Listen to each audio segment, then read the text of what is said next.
Genesis 6 बाब और उसकी 8 वर्ष में, मगर नूह खुदा की नजर में मकबूल ठहरा। कौन से जमाने में नूह रास्तबाज ठहरा? कौन से जमाने में नूह सरफराज हुआ? कौन से जमाने में नूह इकबालमंद हुआ? जब बहुत बड़ी रिवाइवल थी, या जब बहुत बड़ा पाप था दुनिया में? क्या उस वक्त बाइबल ये नहीं कहती कि जमीन जुल्म से भरी थी, सब लोग नाराज हो चुके थे, हर बशर ने अपना तरीका बिगाड़ लिया था? और नूह के बारे में बाइबल इस बात का जिक्र करती है कि नूह खुदा की नजर में मकबूल ठहरा। अजीजों, जब सारी दुनिया खुदा के खिलाफ थी तो नूह खुदा के साथ खड़ा था, और नूह खुदा के सामने इस वजह से सरफराज हुआ कि नूह वो नहीं कर रहा था जो दुनिया कर रही थी। आज लोगों के लिए ये बात बड़ा बहाने का बायस होती है कि मैं भी तो वही कर रहा हूं जो सब कर रहे हैं। तो नूह तो वो नहीं कर रहा था जो सब कर रहे थे। नूह अपने गली मोहल्ले में, अपने इलाके में, अपने शहर में, अपने परिवार समेत सबसे अलग था। अपने रहन सहन में, अपने तर्ज जिंदगी में, तर्ज फिक्र में, करदार में, लोगों के साथ, मैंने कहा इखलास में, हर बात में अजीजों बाइबल कहती है नूह सबसे अलग था। और नूह को ये बात अच्छे से मालूम थी, वो बात जो नए एहदनामा में खुदा बाद में लिखवाने वाला था कि इस जहां की हम शक्ल मत बनो। तो वो नूह अजीजों रूह में खुदा के साथ पर्सनल और डीप रिलेशन के सबब से उस कानून को हासिल करके धरती पे उस जैसी जिंदगी जी चुका था।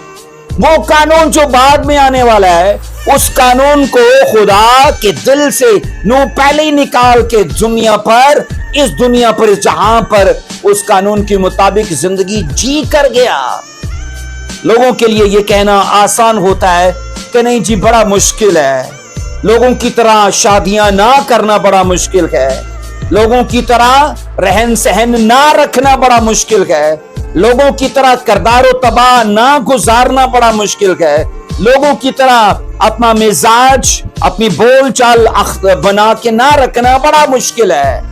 ये मसला सिर्फ आपके लिए है, ये मसला नूह के लिए नहीं था, लेकिन नूह ने ये करके दिखाया। और अजीजों, वो कोई आसमान से नहीं उतरा था, इसी जमीन का वो बशर था। उसने अपने बच्चों की जब शादियां की तो दुनिया के लोगों की तरह उसने वो तौर तरीका नहीं अपनाया होगा, क्योंकि वो खुदा की नजर में मकबूल ठहरा।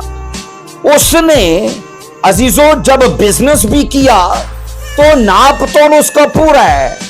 आज के लोगों की तरह वो बेवकूफ नहीं था जो लोग ये कहते हैं कि झूठ के बगैर बिजनेस नहीं चलता, फरेब और दगे के बगैर बिजनेस नहीं चलता। अजीजों, हकीकी तौर पर अगर बिजनेस किया जाए तो सच पर भी बिजनेस चलता है, क्योंकि बाइबल के इन लोगों ने अजीजों इसी दुनिया में ये सब चीजें करके दिखाई हैं।